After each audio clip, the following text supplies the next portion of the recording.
What's going on, Dolphins? It is your boy Dillon, and so I'm making a video today on a topic that, frankly, I find to be kind of silly, but people are abuzz about it, so I'm going to say a few words.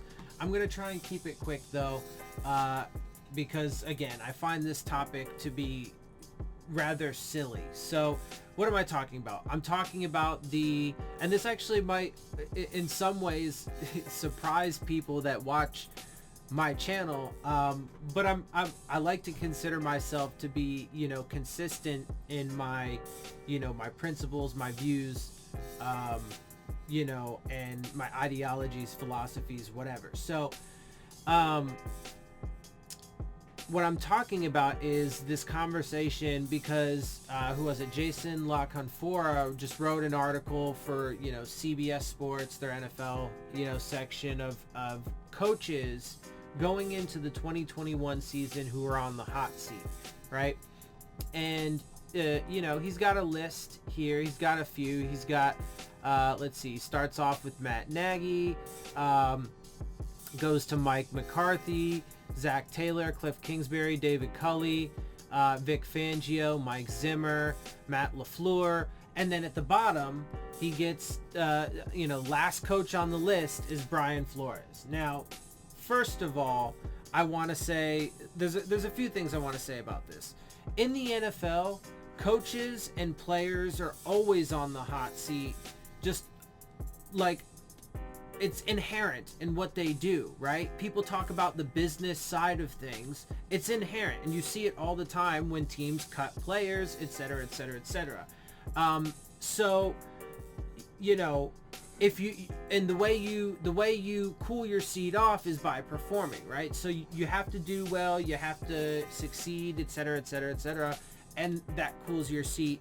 So, in a sense, going into a season, everybody's on the hot seat, right? So just putting that out there, not saying he is necessarily. Overall, though, my philosophy on it is that, again, I would give, whatever, like if I was an owner of a team and I hired a front office, a GM, whatever, and, front office personnel and a head coach, I would give them 5 years to see what they can do. Right? Because I think that's fair, first of all, because there are always going to be things that you can't control and bumps along the way. And you got to give them time to be able to instill the things that they want, build their culture, etc., etc. You also have to give them time to draft and see if they're able to, properly evaluate and, if they can develop players and, all of those things, right? If they're good at drafting, right? If they prove that they can be good in the draft, right? And know how to navigate free agency in a smart way and not, be big spenders constantly and, blah, blah, blah, blah, blah, right? So, you gotta give them time. So now there are things that can change that, obviously things that can extend it, right? If they have success, and if things go super poorly and you can tell that, the people you brought in just aren't going to cut it, I would say 3 years is the absolute earliest. You got to give them at least a bare minimum of 3 years. But I say 5 years to be fair, especially considering the fact that when it comes to draft prospects, right, their rookie contracts are for 4 years. And I say that you can't fully evaluate the player. I mean, even after that, because they could still, they could get traded or go to another team and then have a resurgence of their career. And, if they're not good, whatever, blah, blah, blah. So it's hard to, things until they retire, you can't really fully evaluate a player's career. Having said that, though, you got to give them a minimum of their rookie contract to be able to see if they can develop and get used to the NFL and schemes and blah, blah, blah, blah, blah. I don't, but you have to give them a minimum of their rookie contract to be able to evaluate them on a broad scale, right? And to have enough data to be able to, with injury history and all these other things that go into the conversation. That's the minimum amount of data I think you need to be able to have a relatively accurate projection of who the player's going to be in the future and whether or not they would be worth holding on to, etc., etc., etc. But it is also fair, and part of that, process to get there is evaluating their individual seasons, right? So whatever they put on tape in year one, good or bad, is what they put on tape, and that's what you have to evaluate, right? So honestly, I think that every regime, generally speaking, should be given 5 years. And I think that this conversation of coaches in their first 3 years, I don't care who it is, right? So a lot of people will say that, Adam Gase sucked and blah, blah, blah. But as you guys know, I completely disagree. I think he drafted phenomenally, and I think he had the right core principles of pay your guys in-house, build through the draft, and only supplement through free agency, never be big spenders. I did like his offense. He probably did need some help on maybe some better help on the defensive side. But, he drafted Xavier Howard and Minkah Fitzpatrick, 2 stars in the secondary. He's drafted Jerome Baker. Okay, let's not forget that. He drafted Devon Godshaw. So it's not like, because he's really good at drafting and evaluating players and pretty damn good at developing them. And when it came to the Jets, he was only there for 2 years, okay? But he only got 1 draft. The Mekhi Becton draft was his only draft at the helm. So, super short amount of time there. I think it's stupid to say that you could have properly evaluated. And, the distaste for Jets fans and when it came to Adam Gase is because they bought into all the bullshit that was said about Adam Gase from Dolphins fans and from the Dolphins side of it, right? Because Adam Gase was ultimately fired because he refused to acquiesce to Stephen Ross's demand to tank the 2019 season, but he was blamed for a regression in his team's performance from the 2016 10-6 season that took us to the playoffs. Because of factors that he had absolutely no control over, right? It's not his fault that, Ryan Tannehill had the one unfortunate injury of his career to this point in that time frame and didn't play most of, or, half of the time they had together. It's not his fault. Hurricane made them leave Florida, had to spend that week here. But I've said this all a million times, right? He gets blamed for a bunch of shit that's not his fault. And he was building this team properly. And he didn't get anywhere near enough time. So, but that's just one example that's, close and personal to us Dolphins fans. But any coach ever that, gets into this conversation, and so Brian Flores is still included in that because he is only in his 3rd year. Although it's funny because I do think, and, there was a Twitter post so really somebody had posted all they said was what with an image of CBS Sports. I think it's 9 coaches that are on the hot seat going into 2021 with Flores on, and it was a Dolphins fan that posted that and was like, being like, what? Why is Flores shocked, right? And for most Dolphins fans, that's blasphemy to say that Brian Flores should, because look what he's done with this organization in such a short time. But if they do not have a good season this year, and let's say I do end up being correct in my evaluation of how this season will play out, and they only win 6 games and go 6-11, I can virtually guarantee you that Brian Flores will be fired. Because you also have to add into the context of all of this, though, is that Stephen Ross has historically, throughout his entire time here, fired every coach between the 3 to 3.5 year mark of their tenure. Okay, so that's a very important thing to factor to take into consideration, and the fact that he's getting older and more desperate. Super important to keep in mind. But so if it doesn't go well, and with the expectations that are being put on this team and Tua and all of that, if they don't win at least a minimum of 10 games and make it to the playoffs, Stephen Ross is not going to be happy. But if they end up trading, and just to tie this in real quick, because look, I like I said, I think that ultimately what's going to happen is Xavier Howard's not going to be playing for the Dolphins this season, and the Dolphins are going to end up trading him, right? Now, I usually am correct in my big picture, but I can oftentimes be a bit wrong in my details along the way. So, to be clear on that, I think that I have a feeling that next week, this upcoming week, we will get significant news on that front, the Xavier Howard front. Now, I don't have any sources. I don't have any, it's just a feeling. Because I don't think it's going to go to training camp. I think that, I think that Xavier Howard wants to get this fucking figured out, because I don't think he wants to take the pay hits in training camp. And I think that if he feels like he's going to have to go to another team, which is a very real possibility right now of requesting a trade, that he's going to want to get with his new team, right? So, and he's going to also want to have that contract signed and secured as soon as possible. And he's going to demand top corner money, and the Dolphins are not going to give it to him. So when exactly all of that happens, it's hard to say. I have a feeling, this is just a feeling, that it's going to be this week that we will get, a significant piece to that puzzle, but we will see. But ultimately, I think it ends in the Dolphins ending up trading him. If that happens, especially if that happens, although I think,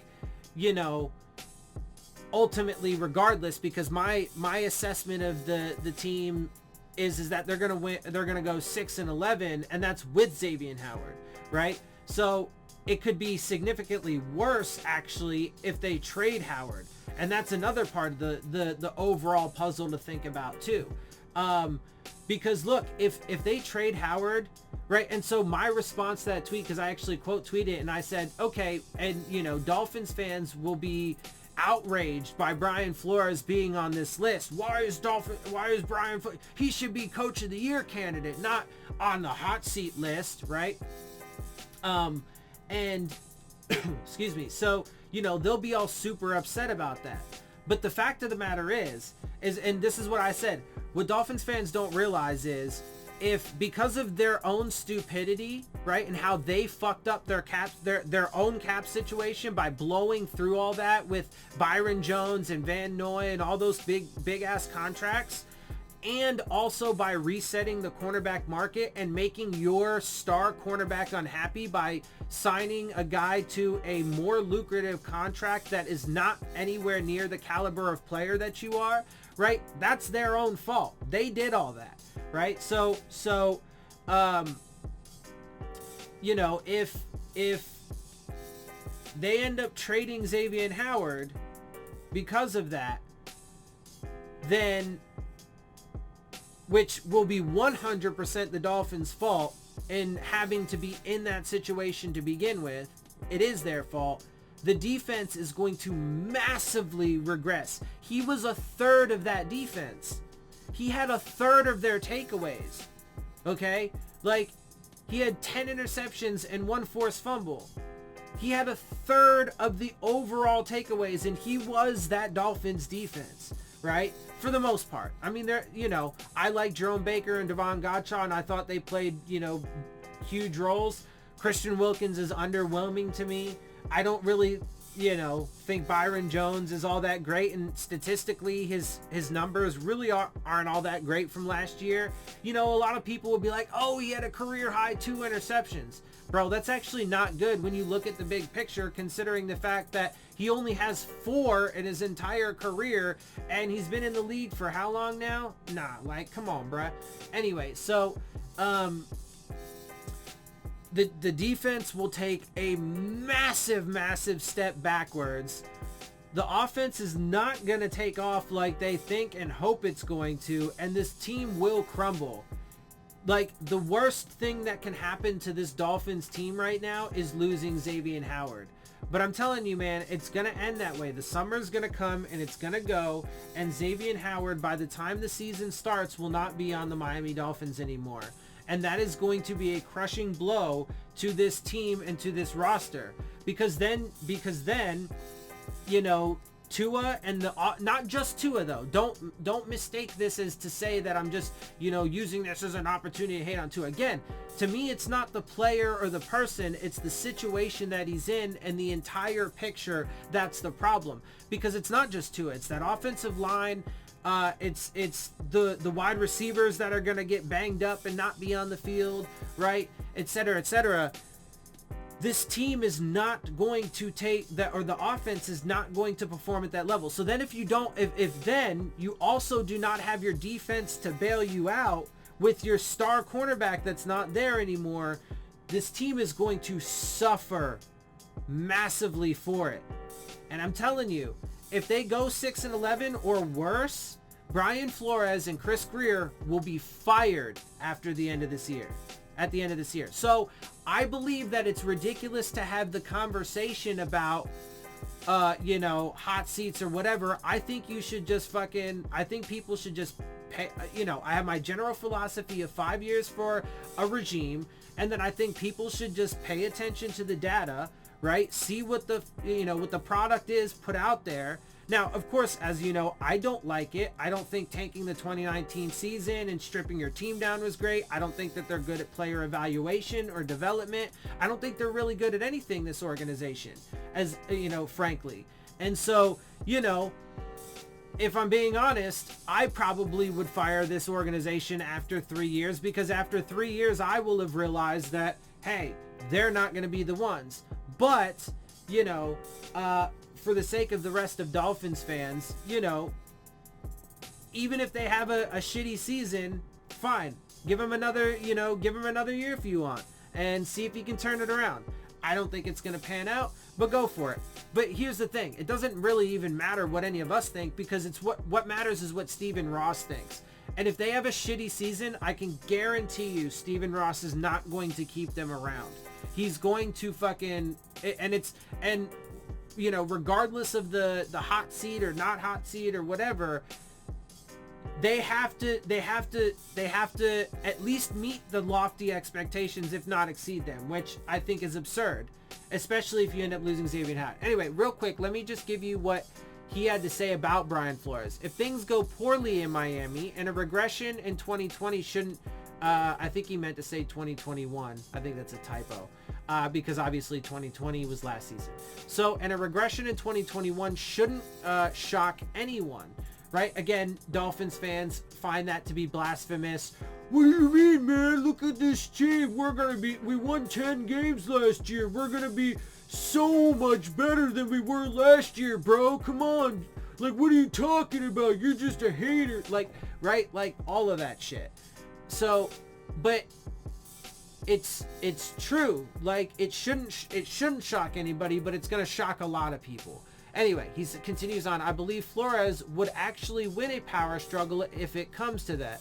So, you know, essentially what he's saying is that it shouldn't shock anybody if the Dolphins regress in 2021, and in other words, don't win as many games as they won in 2020. And he also believes if that happens, that Brian Flores would win the power struggle and he would remain as the coach. Now, to be fair, Stephen Ross does also have a habit. Not only does he fire his coaches, that is part of his MO is to fire his coaches specifically. When you go and look at his coaches, he fires his coaches. His coaches only have three and a half years of time with the team before they are let go, fired. That is part of his MO. However, another part of his MO is firing, like staggering the firing. So in other words, like this year firing his coach, and then in a year and a half firing his GM, and then a year and a half later firing the coach, and not firing them together and bringing in an entire new regime, right? So he has had that in his past. However, I do think actually that he has since then, no, I mean, you can't even necessarily say that because so I'm going to rescind that. So that is part of it. So there is a possibility that he could just fire one of them. Between Flores and Greer, I mean, I don't know. It's hard to say because, you know, Greer has been with the Dolphins organization for a super, super long time. You do have to add in the context of that he fires his coaches every 3 to 3.5 years. So if he was to stagger, it would be along the timeline. It would be a time for a coach to be fired. However, I mean, when he did fire Adam Gase, right? It was Adam Gase. Well, I mean, it was Adam Gase and Tannenbaum, and then Greer sort of stepped in and then carried over. So it's hard to say in that regard, right? You know, Stephen Ross is really wishy-washy. However, I honestly feel like he's gonna fire both of them. I feel like Stephen Ross is at that point going to be like, okay, Greer, you've been with us for fucking so long and your time is up. And then he's also going to stick with his, you know, 3 to 3.5 year timetable of firing his coaches and, you know, want to hit the full reset button and bring in an entire new regime. And also because if this year doesn't go well, they're probably also going to go after and get a new quarterback as well. So, you know, it's going to be, if they have a bad season, it's going to be a super messy situation for that. And that's why I said, right? That's why I said this team is super boom or super bust. And there's really no middle ground. Because either the Dolphins cross that 10 plus win threshold and make it to the playoffs, and then everything's all good. There's the boom potential. That means the Dolphins defense didn't regress. The Dolphins offense took off. Tua and the offensive line took tremendous steps forward. And, you know, they balled out to some degree at the very least, or there was at least some kind of consistency in their performance. And it was at a, you know, above average level, right? So it either happens like that, or they don't meet that 10 win threshold, don't make it to the playoffs, and then it's a giant fucking mess because then, you know, likely the Dolphins defense did regress, the offense didn't take off, or at least not as much as they wanted to, you know, et cetera, et cetera, et cetera. So it's either boom or bust, because if it's that bust side, then the situation for the Dolphins organization gets super sticky, and I think it's setting up for a huge disaster because I don't think it's going to end up going how people envision it. Anyway, so let me finish what he had to say, though. Whether or not Tua becomes a thing or not will have ramifications for those involved in selecting him. Of course, that's also true. That's part of the context and you know, part of it because, you know, they did select him 5th overall. I don't believe that they are 100%, you know, backing Tua this season because I do think that they were going after Deshaun Watson, and no matter how you slice it, you can't say that they're a 100% when that was the route that they wanted to go. That was their number one route, and it only got fucking derailed because of massive legal issues for Watson, right? Troubles and allegations and lawsuits and all of that shit, right? So blah blah blah.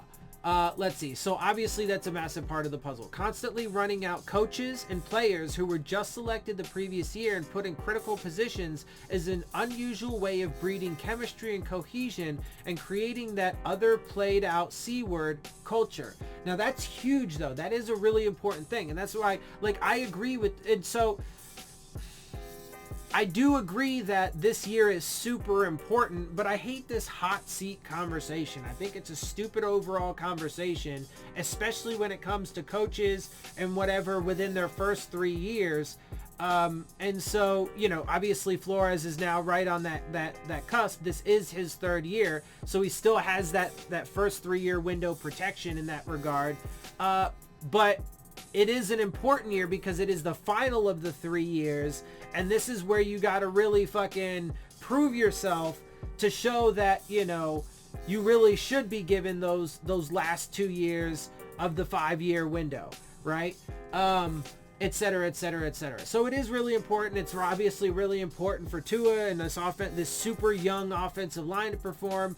But what he said here is really important. Constantly running out coaches and players who were just selected the previous year and put into critical positions is an unusual way of breeding chemistry and culture.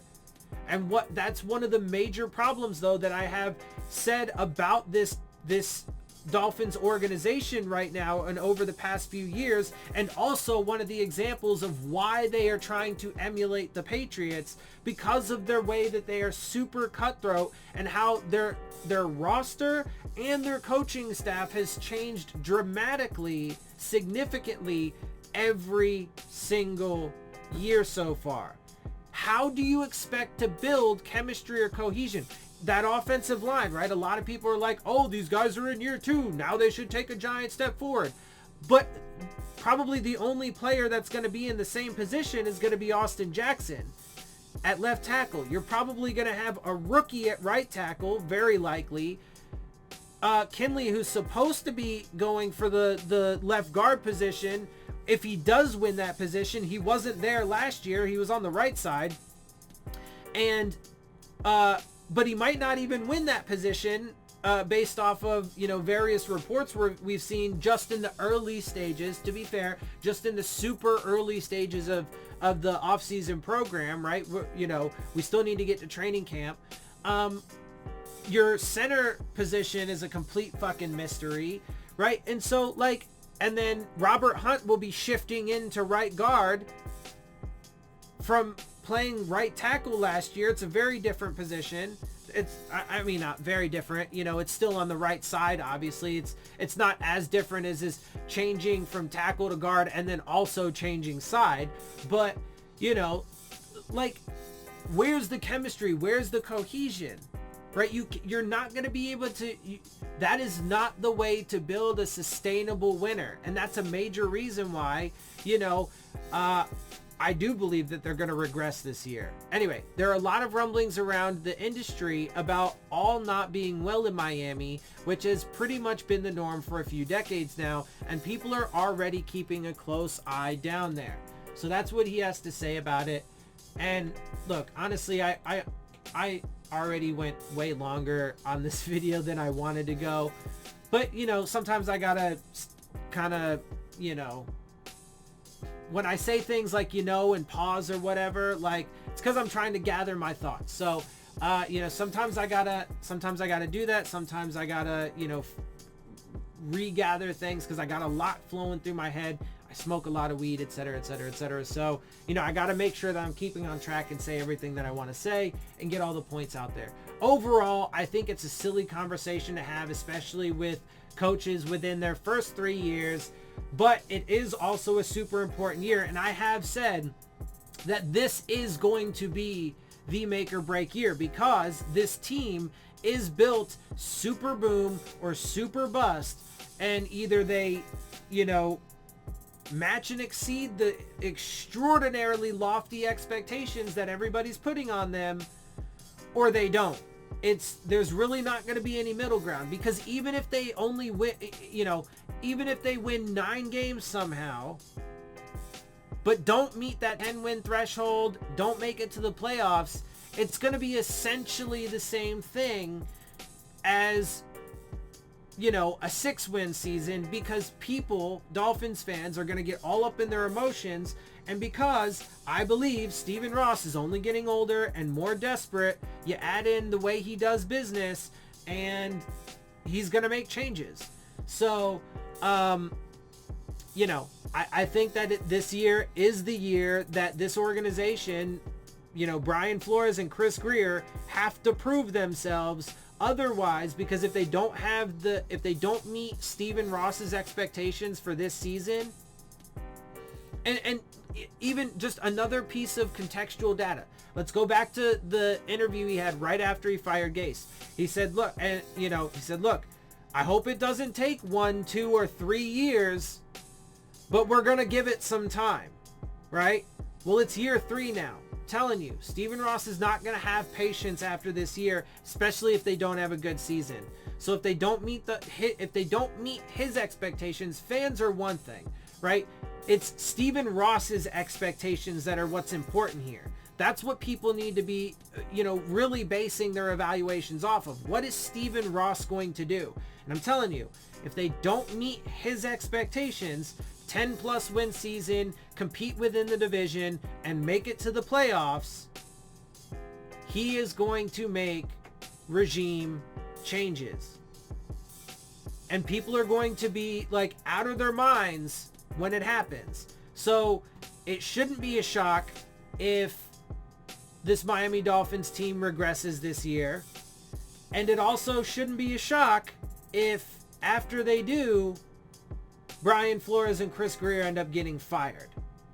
I'm just saying, I'm not trying to be a hater, right? And I hope that they prove me wrong, because then I get to be surprised, because then the data will, prove it, because the only way they're going to get there is to have those improvements. So I'll be following the facts. It's not like I got to skew anything to my perspective, and then my team's winning. And that's fucking wonderful. So I would love to be able to have that, change of direction in the fact pattern. But I don't see it happening. And when it doesn't, man, Dolphins fans are going to be heartbroken. And then they are going to be super fucking out of their minds when Brian Flores and Chris Greer get fired. All right.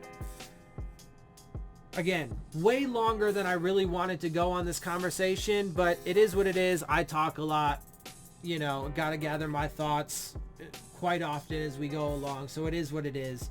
It's just the nature of the beast. So with that, though, I'm gonna get out of here. I hope you guys appreciate my perspective. If you do, make sure you hit the subscribe button, make sure you hit the like button, make sure you hit the bell if you want to get the alerts. Share my channel and videos with your friends and family. Leave your questions, comments, and concerns down in the comments section. Of course, as always, follow me on Twitter at Dillon Tartaro. And with that, I am out. See y'all soon. Phins up.